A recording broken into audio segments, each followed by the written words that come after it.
Nepali Congress is yet to address the grievances of its disgruntled leaders as rebel candidates are yet to withdraw their names in a number of electoral constituencies. The Congress leadership has said it is trying to appease the protesting voices so that the party would emerge as the single largest party from the upcoming elections. The scenario does not augur well for the future of Nepali Congress that considers itself the torchbearer of democracy in the country. Good morning, I'm Chitrakar and these are the headlines of the hour. Kukur Tihar and Lakshmi Puja being observed on the second day of Tihar festival today. Markets buzz with Tihar shopping even as consumers complain of skyrocketing prices. In the face of unnatural poll partnership coupled with parties without election manifestos, voters look confused and without ground to choose their representatives. Rishi Sunak all set to become Britain's next Prime Minister after Boris Johnson backs out from the premiership race. Johnson says decision prompted for the unity in the country and conservative. And high-flying Arsenal held to a 1-1 draw by Southampton in the Premier League. The Gunners' lead at the top of the league table reduced to 2 points. Kukur Tihar and Lakshmi Puja this year are being observed on the same day today. On the second day of the Tihar festival today, Kukur Tihar is being observed across the country in the early hours, while Lakshmi Puja will be celebrated in the evening. According to Nepal Calendar Determination Committee, Lakshmi Puja had to be observed today due to the solar eclipse tomorrow. On the occasion of Kukur Tihar, dogs are being worshipped early morning by offering garlands and various delicacies to honor their friendship and loyalty. Meanwhile, Lakshmi Puja will be observed in the evening by worshipping Lakshmi, the Hindu goddess of wealth.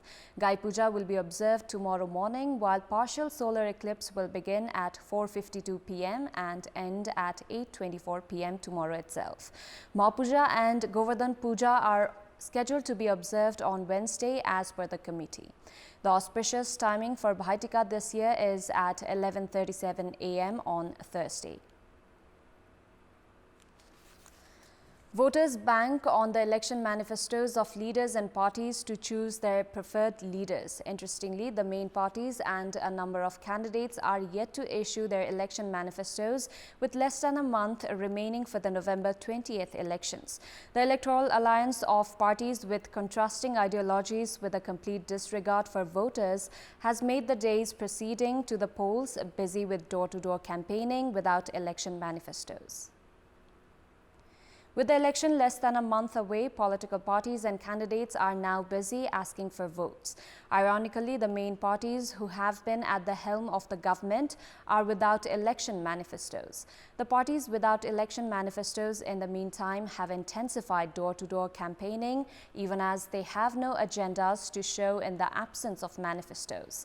The speeches of the leaders during cadre training program are largely limited to blame games against rival parties and their leaders. It's been 2 weeks since candidates and parties have kicked off their election-related programs. Leaders and candidates in such programs are found to repeat old promises while their talks are far-fetched. Meanwhile, voters look confused as they don't have a ground to choose their candidates. Political analysts also feel that parties and their candidates have devalued the voters by asking them to vote in their favor, even as they don't have an election manifesto to show. In our Public Voice segment, we had asked people in several provinces what they think of political parties and candidates who go on door-to-door campaignings without election agendas. Let's take a look at what they had to say. Public Voice. जित्छौं भन्ने छ तर चाहिँ योजना सार्वजनिक अथवा चाहिँ एजेन्डाहरु सार्वजनिक गर्न सकिरहेको अवस्था चाहिँ छैन। जनताको लागि केही पनि सोच्दैन उनीहरुले। यो आफ्नो स्पष्ट भिजन र परिकल्पना नभएर पनि यो समस्या देखिरहेको छ। निर्वाचन आचार संहिताको उल्लङ्घन पनि हो। के गर्छु भन्ने त एउटा घोषणा पत्र त चाहियो नि।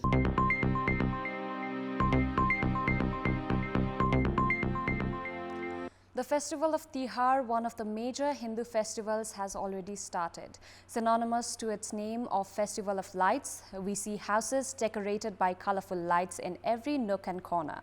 The Tihar shopping is at its peak, however, consumers can't help complaining about skyrocketing prices. The shops are well decorated to entice consumers busy with Tihar shopping. Despite the skyrocketing prices, the consumers are left with no option other than buying their essential goods to celebrate Tihar. Businesses usually thrive on consumers' demand, while lack of monitoring by concerned government bodies has not helped the cause.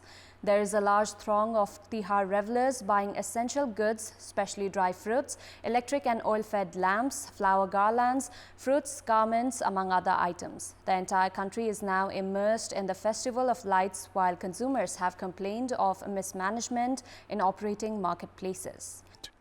Significant interest has been generated by Lalitpur constituency number 3, which sees a contest among CPN Maoist candidate Pamfa Bhushal representing the ruling alliance, CPN UML's Amrit Khadka and 18 other candidates. Alongside political heavyweights, candidates from different sectors are contesting from Lalitpur constituency 3, making the competition all the more interesting this time around. 20 candidates, including 7 independent candidates, are trying to woo 94,000 voters in the Lalitpur constituency 3, which comprises 22 wards. Maoist candidate Pamfa Bhushal has twice won from Lalitpur, helping her to assume the position of a minister a number of times. Bhushal is a serving minister in the current government and is contesting from Lalitpur 3 for the third time. Bhushal is upbeat with the support of the ruling alliance. Bhushal had defeated CPN UML's Raghuji Panta during the first Constituent Assembly election in 2007, while she won over Congress candidate Madan Bahadur Amatya in the 2017 parliamentary elections. The 60-year-old Bhushal, Deputy General Secretary of the Maoist Centre, is challenged by UML candidate Amrit Khadka, a long-time business person and who also served as the then VDC chairperson of Saibu.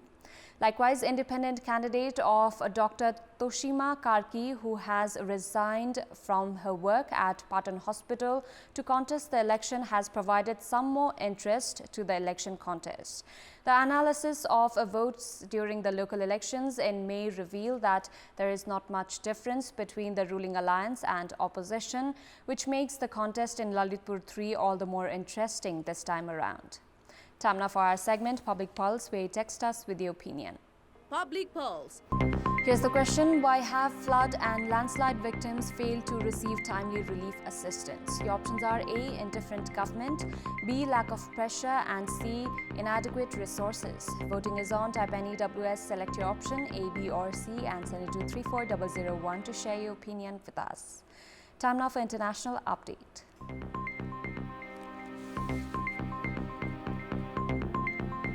Rishi Sunak looked set to become Britain's next Prime Minister after Boris Johnson withdrew from the contest on Sunday, saying that although he had enough support to make the final ballot, he realized the country and the Conservative Party needed unity. Johnson had raced home from a holiday in the Caribbean to try and secure the backing of 100 lawmakers to enter today's contest to replace Liz Truss, the premier who succeeded him in September after he was forced to quit over a string of scandals. Johnson said he had secured the backing of 102 lawmakers and could have been back in Downing Street, but that he had failed to persuade either Sunak or the other contender, Penny Mordaunt, to come together in the national interest. The former Prime Minister had secured the public backing of just under 60 Conservative lawmakers by Sunday, well under half of the nearly 150 endorsements Sunak had received. Sterling rose more than half a cent against the dollar in early trading in Asia. Johnson's statement likely paves the way for his arch-rival, the 42-year-old former Finance Minister Sunak, to become Prime Minister, possibly as soon as the end of the day today. If confirmed, he would replace Truss, who was forced to resign after she launched an economic program that triggered turmoil on financial markets. According to the rules, if only one candidate secures the backing of 100 Conservative lawmakers, the candidate will be named Prime Minister. Before wrapping up, here's a look at the top stories once again. Kukur Tihar and Lakshmi Puja being observed on the second day of Tihar festival today. Markets buzz with Tihar shopping even as consumers complain of skyrocketing prices. In the face of unnatural poll partnership coupled with parties without election manifestos, voters look confused and without ground to choose their representatives. Rishi Sunak all set to become Britain's next Prime Minister after Boris Johnson backs out from the premiership race. Johnson says decision prompted for the unity in the country and conservative. And high-flying Arsenal held to a 1-1 draw by Southampton in the Premier League. The Gunners' lead at the top of the league table reduced to 2 points. That's all for the moment. Thank you for watching. Have a wonderful day.